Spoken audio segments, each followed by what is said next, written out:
Welcome to the Human Capital Innovations Podcast, your go-to source for personal, professional, and organizational growth and development. We hope you tune in often for all things people management, organizational development and change, organizational leadership, and social impact related. Maximize your personal and organizational potential with Human Capital Innovations Podcast.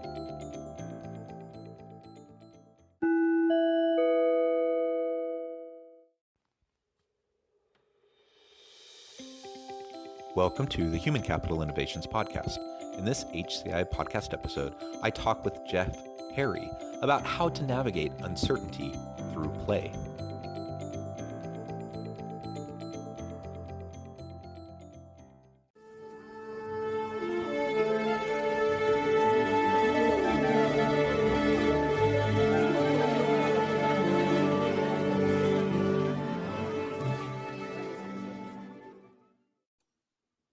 Jeff Harry, welcome to the Human Capital Innovations Podcast. Oh, I'm so excited to be here. Thanks for having me. Yeah, I'm excited to be able to meet up with you and have a good conversation. It's fun always getting to talk a little bit before hitting record and starting the interview. And you just are such a fun guy with a great personality, doing really great work. So I'm thrilled to have an opportunity to explore with you today how we can use play in the workplace. And particularly how we can navigate uncertainty and difficulties through play. I think given the nature of our current climate with the pandemic and political angst and social unrest and just everything that workplaces are dealing with, I think we need to find ways to be positive, to have fun, and to really get passionate about what we love about our work each and every day. So I think that's what we'll be getting into today. Awesome. As we get started, I just wanted to share Jeff's bio with everybody. Jeff Harry has worked with Google, Microsoft, Southwest Airlines, Adobe, the NFL, Amazon, and Facebook, helping their staff to infuse more play into the day-to-day.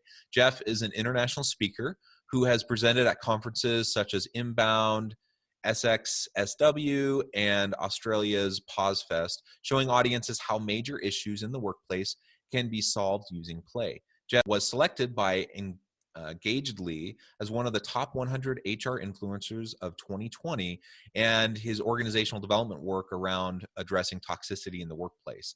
His play work has been featured in the New York Times, AJ Plus, Soul Pancake, the San Francisco Chronicle, and CNN. While we as workers spend most of our time pretending to be important, serious grown-ups, it's when we let go of the facade and just play that the real magic happens. Fully embracing our own nerdy genius, whatever that is, gives us the power to make a difference and change lives. Jeff believes that we are already, we have many of the answers that we seek, and by simply unleashing our inner child, we can find our purpose and in turn help to create a better world. What an inspiring background and bio. You're doing great work. Jeff, before we really launch into the conversation today, anything else you would like to share by way of personal background or context? Well, yeah, I'll just give my brief, short history so that people kind of understand, like, who am I and where am I coming from? So do you remember the movie Big with Tom Hanks back in the day? Yeah, of course. I saw that movie and he got to play with toys for a living. And as soon as I saw that, I was like, that's a job. So I started writing toy companies in third grade, and I just did not stop writing them until I actually got a job in the toy industry, like, I guess 15 years later, right? At like 22, 23 years old. And I don't know if you've ever gotten what you dreamed of, and when you get there, you're so disappointed by it. But there was no play, no fun, no toys, no kids, no high fives. Just like, it was not enjoyable. It felt like we were selling microwaves or socks. Like, it didn't matter what we were selling. So I was all disappointed, went through my little quarter life crisis, left New York, came to the Bay Area, bumped into an organization that had only 7 people teaching kids engineering with Lego.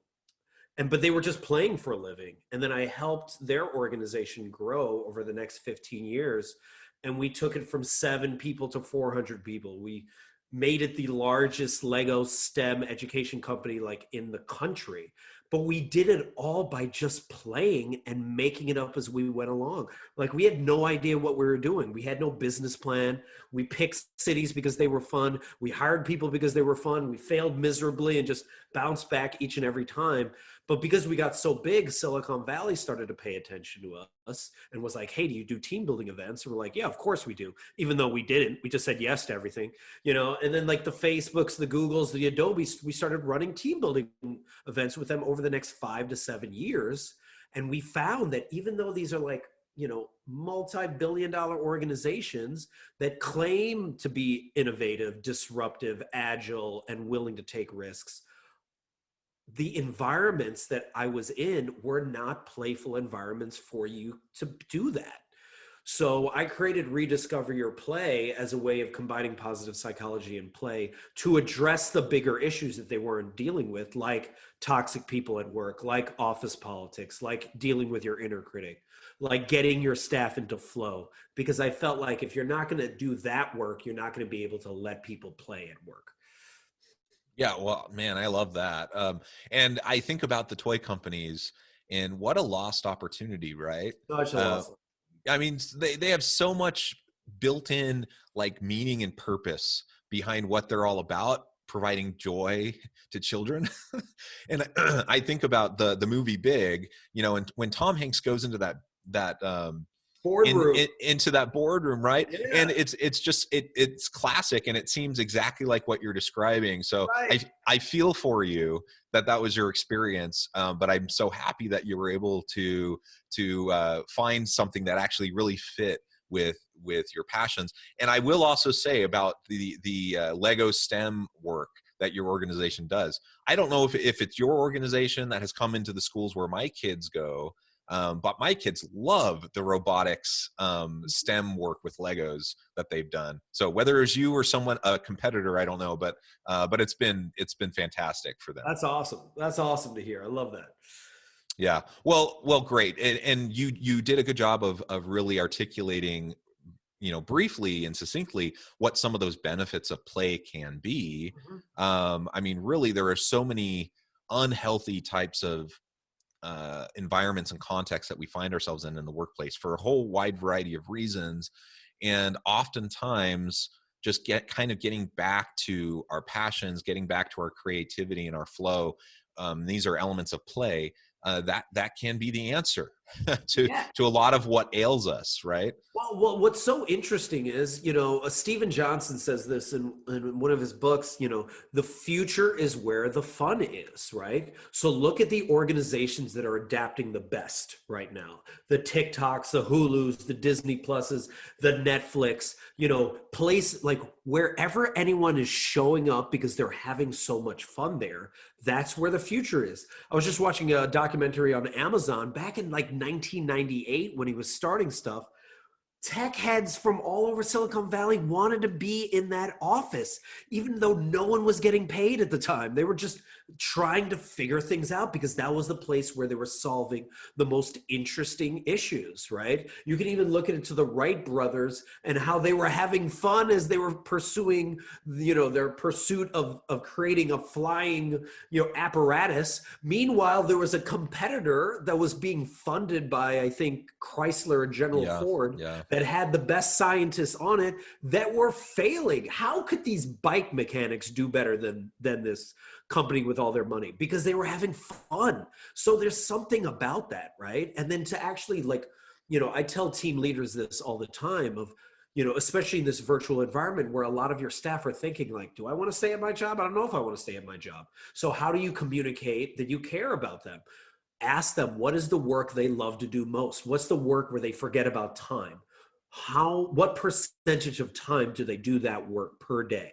Right? Oh, is it only 5 to 7%? Oh, I like connecting with people. I like to connect with clients, but I'm only doing that, you know, for a few hours a day. How can we increase it to like 8 or 9%? Because just doing that flow work has a ripple effect on all this other work that people do. And if you need like evidence that this works, is look at Google with their 20% rule. They gave their staff a fifth of their time to pursue things that interest them, right? Their play, their curiosity, right? And what came out of that 20% rule. Google Meet, Gmail, a bunch of their billion-dollar ventures came from allowing their staff to play more. Yeah, and I want to drill down into what you mean by play here in just a minute. Sure. But you know what I suspect is that what you don't mean necessarily is that we're sitting around, you know, we're standing around playing ping pong and foosball all day. Right. No. Now, I mean, certainly it can involve some playful aspects. I remember years ago when I was new in my career, I was working at the corporate headquarters at LG Electronics in South Korea. So this was early 2000s. And LG Electronics was really kind of like the Google of South Korea at the time, right? And I worked on they had their big, kind of like their Google campus, but it was the LG campus. And they had everything. So you would go to work at like 7 a.m. You wouldn't get done at until like 9 p.m, but they had on-site everything you could possibly think of. They fed you, they took care of you. You need a haircut, fine. You want to go to the Buddhist temple, they got one on site. You want to go to, you want to go play ping pong or go play basketball or do whatever, right? You just did everything on site. They made sure that they took care of every last thing that an employee could possibly need, and then empower them to, to do their work. And people did really cool stuff. So it was a really fun place to be. And I did play ping pong, right? I did play some basketball. I did go hang out in the meditation room a bit, some of those sorts of things, because it was an opportunity to kind of to reconnect, my head, to reset at times, to be able to foster a little bit more creativity as I'm getting out of my getting out of being in front of the screen. Right. And that has its values. But you're not just talking about literally going and ping pong. I'm actually not talking about the slides, the ping pong tables, the team, even the team building events, right? What I'm talking about when I define play is any joyful act where you're forgetting about time, where there is no purpose, there is no result. You don't have anxiety about the future. You don't have regrets about the past. You're just fully in love with the process. Marcus Buckingham refers to it as your red thread work. Right? The work or as Gay Hendricks refers to it as your zone of genius work, the work that is just so you, where you are like, I am willing to do this, even if I didn't get paid to do this. My business mentor, Stephen Worley, always says, don't you want to get paid to be you? Right? So let's figure out what is you, what is the work that you do best. And let's double down on that. In positive psychology, it's always focused on exploring what are people's strengths and how can we double down on that. And that's what I explore when I'm saying that type of play, because that is your actual flow work. And a lot of companies don't like talking about play, but they love talking about flow. They love getting their staff into flow, and flow is where the actual difficulty of the task meets your skill level directly, right? Dr. Csikszentmihalyi says this a lot of when you first start a job, you have a lot of anxiety because you don't have a lot of skill.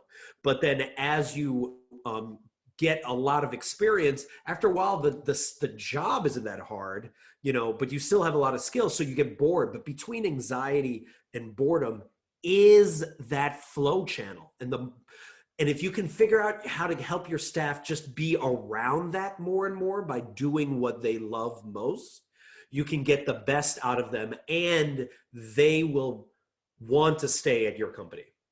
Yeah. And it's not about getting like screwing every last little ounce of productivity out of your people, right? There's this old not that old of a show, maybe 10 years ago, and I can't remember the name of it. It was only on for a couple seasons, but it was a hilarious workplace comedy, and the big evil corporation trying to squeeze every last ounce of productivity out of their people, and all the funny situations. Maybe anyways, all the funniness that ensues, right, because of these silly situations. We're not talking the thing is that's so interesting to me is you don't have to manipulate your people to get them to be productive. You don't have to exploit them. You don't have to take advantage of them to get them to be productive. In fact, it's the opposite. You just simply create a dynamic environment where they feel empowered, where they get to do the things they're passionate about that they love to do not all the time, but at least a good chunk At of the least a good time. portion of it. Yeah, right. Yeah, at least a good chunk of the time. And you know what? They're going to perform. They're going to achieve. They're going to innovate. They're going to help the firm be successful. And in fact, when you do those things, the manipulative tactics, and you exploit your people, you try to do every last little thing you can do to squeeze productivity out of them. They become less productive. Exactly. They actually want to leave, right? They're not Yes. machines. And I mean, let's just put this in the context of an 8-hour workday, right? Like, I was fascinated to figure out, like, where does the 8-hour workday come from? And I did some research and found out that Robert Owen, this Welsh labor activist, invented this back in 1817. 8 hours of work, 8 hours of leisure, 8 hours of sleep, right? No one touched it for another 100 years. And then Henry Ford implemented it in the US because a lot of his employees were dying on the assembly line, working 11 to 15 hours a day during the Great Depression. And he was just like, okay, I need to implement this 8-hour workday. And I'm going to double everyone's salaries, which like pissed off the entire industry, right? But since 1926, nothing has changed about the 8-hour workday. It is exactly the same. And a new study just found out that most people, average workers, can only focus for 2 hours and 53 minutes of a day, right? So, and our workday is longer. It's actually 8.8 hours. So what are people doing for 5.5 hours of that time?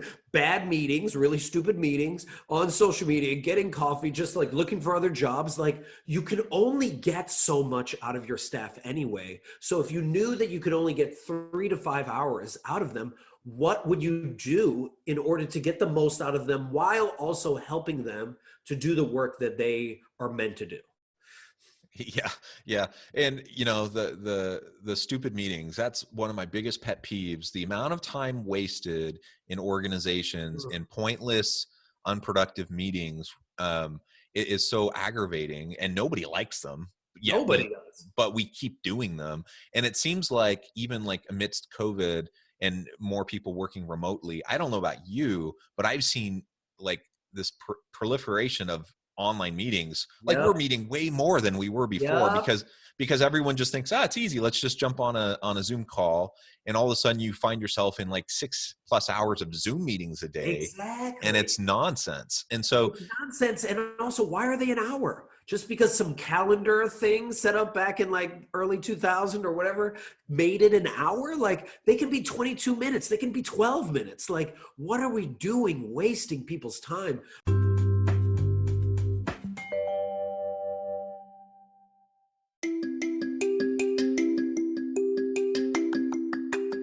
I'm excited to announce the publication of my new book from HCI Press, Bluer Than Indigo Leadership: The Journey of Becoming a Truly Remarkable Leader.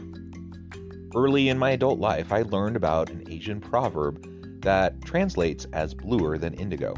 If you think about the color indigo, it is a brilliant, deep, and vibrant blue, what some would call the bluest of blues. To have something that is bluer than indigo is rare and truly remarkable.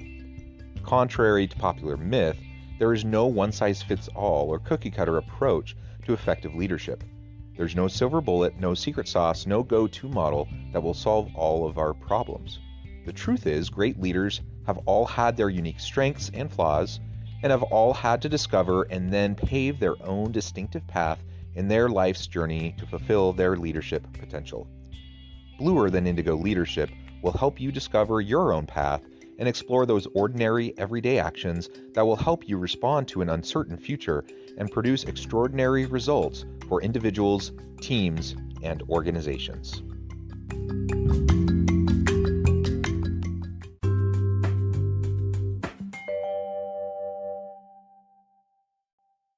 Yeah, absolutely. So let's talk about some ideas and possible examples and implementable ideas on how we can introduce more play into our teams, into our workplace, even if it's remotely right now. Sure. So a workshop I run with my colleague Lauren Yee is called Your Future is Where Your Fun Is, right? And what we do is we actually explore what people love to do as a kid, right? So she loved to play sardines, which was like reverse hide and seek. And then we actually broke down what was it that she liked about it, or what does she appreciated about it now, right? And it's communication, collaboration, and connection. So looking back actually at your play history and breaking that down, you start to figure out like, oh, these are the things I like to do. All right, what is it that I do now in my work that's like that? Oh, sweet. What percentage of time do I spend doing that type of work? That's one way of doing it, right? Another thing that you could also do at work is you could ask colleagues of yours, or maybe even your boss, because maybe you're not aware of it. Hey, what value do I bring to this job? What value do I bring to this organization? And what value do I bring to the team? Because a lot of times you don't know what you do. Like maybe you haven't asked that in a while. So you ask that question, what value do I bring to the team, right? And to this job? And then the second question I ask is, when have you seen me most like alive? When have you seen me most engaged in my work, right? Most excited about my work? And you get the answers from 3 to 5 different colleagues. And you could do the same thing with your life and ask your friends this. And when you get that information back, you're like, oh, that's the work that I love to do more. Oh, okay. How can I figure that out? Now that I've talked to my boss about that, is this still the right job for me? Or maybe I need to move on to, maybe I need to get promoted or do something else. Or maybe I can just double down because I'm really good at connecting with clients. And listen, boss, if you let me connect with clients in a better way, I can bring in actual more revenue. Another way you could do it is like a lot of companies, a lot of bosses are like, well, play sucks. Like play is not needed here. Flow work is not important here. You could be like, hey, all right, we have this problem we're trying to solve. We can do it your way, right? Or we could do it in a more play-oriented, like experimental way. Let's try it both ways and see which one works out better. So you can do these experiments and just see, because a lot of times you'll find that you'll be able to solve the problem easier when you're not brainstorming in an hour-long meeting in a box room or now in a virtual call, and you're like, okay, we need a bunch of ideas, go. Like, that's not how you brainstorm. You're not going to get the best ideas that way. You're just going to get some boring ideas because people just want the meeting to be over. Allow people to brainstorm however they want to, come back to the meeting and bring their best ideas. Do a yes and at the meeting where no one poops on the idea for at least 40 minutes. And then finally, when you get all of them on the wall, like in design thinking, then you just circle the ones that resonate best with you. There's so many ways in which you can infuse play and bring more, fun to your organization. Yeah, yeah. And there's so many ways that we just suck the fun out of our organization, and whether we realize we're doing it or not. And so, you just shared some kind of positive and kind of the flip of the side of the coin, negative examples of what happens when we're not seeing that in our workplace environment. And the bottom line is, one of the things you said a minute ago that I really liked is essentially what it comes back to is, for those who are more skeptical about play or flow, is what's the ROI of this? We can do little experiments to demonstrate that. And in fact, there's tons of research that already demonstrates it. But if they're still skeptical and they still don't think, well, that doesn't apply here in our business or in our organization, that's fine. Do your own research, like do your own little experiments and see what happens. And you know what? If you are committed to it for even a relatively short period of time, you're going to be able to demonstrate some really great outcomes and results.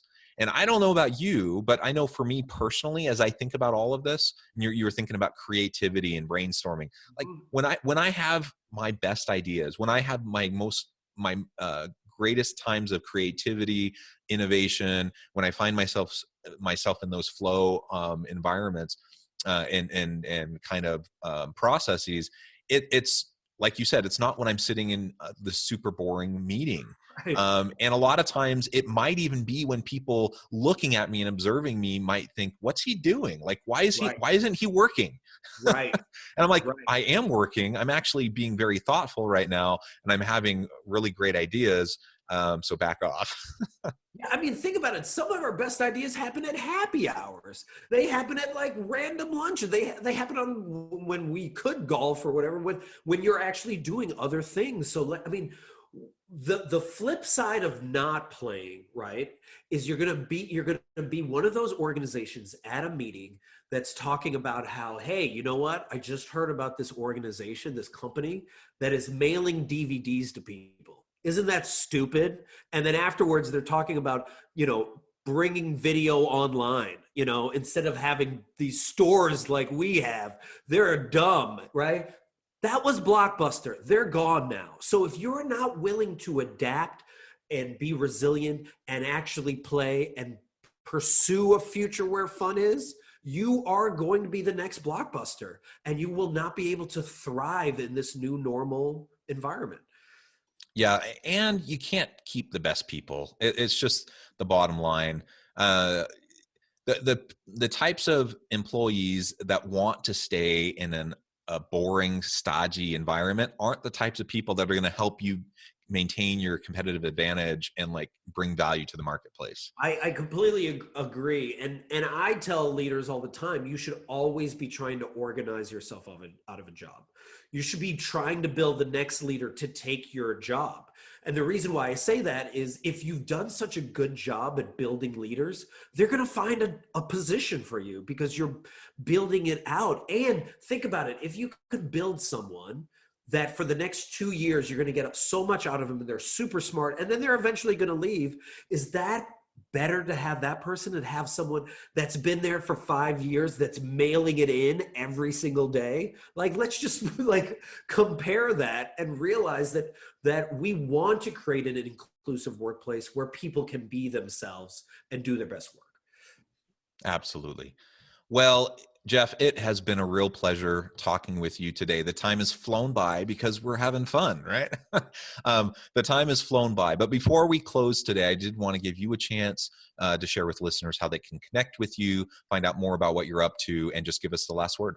Sure. So, my organization, Rediscover Your Play, we work with a lot of businesses to address some of your biggest challenges in the workplace. So dealing with toxic people, how to have hard conversations, because a lot of times we don't have practice having hard conversations, dealing with office politics, dealing with your inner critic, getting your staff in flow.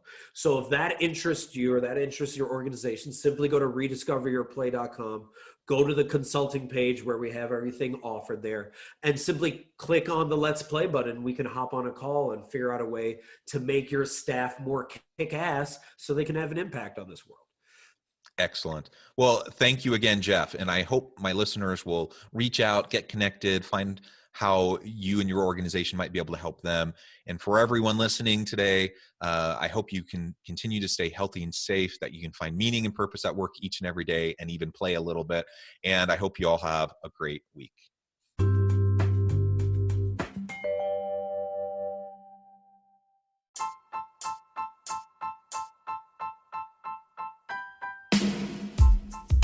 The alchemy of truly remarkable leadership.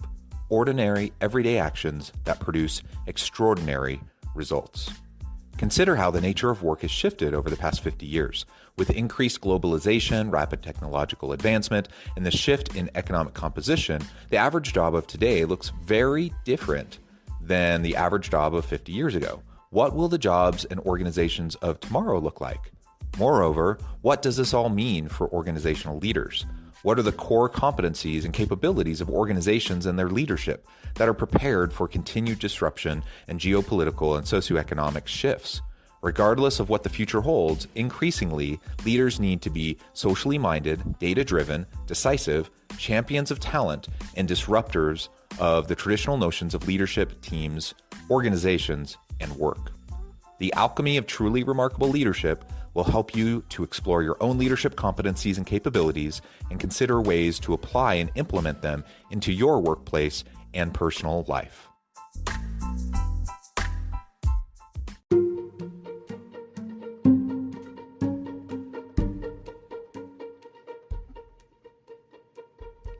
check out Human Capital Innovations magazine, Human Capital Leadership. Human Capital Leadership is a free, interactive e-magazine with the mission to help individuals, leaders, and organizations find innovative approaches to maximize their human capital potential. We publish issues quarterly in August, November, February, and May. Take a look at the latest issue and let us know what you think.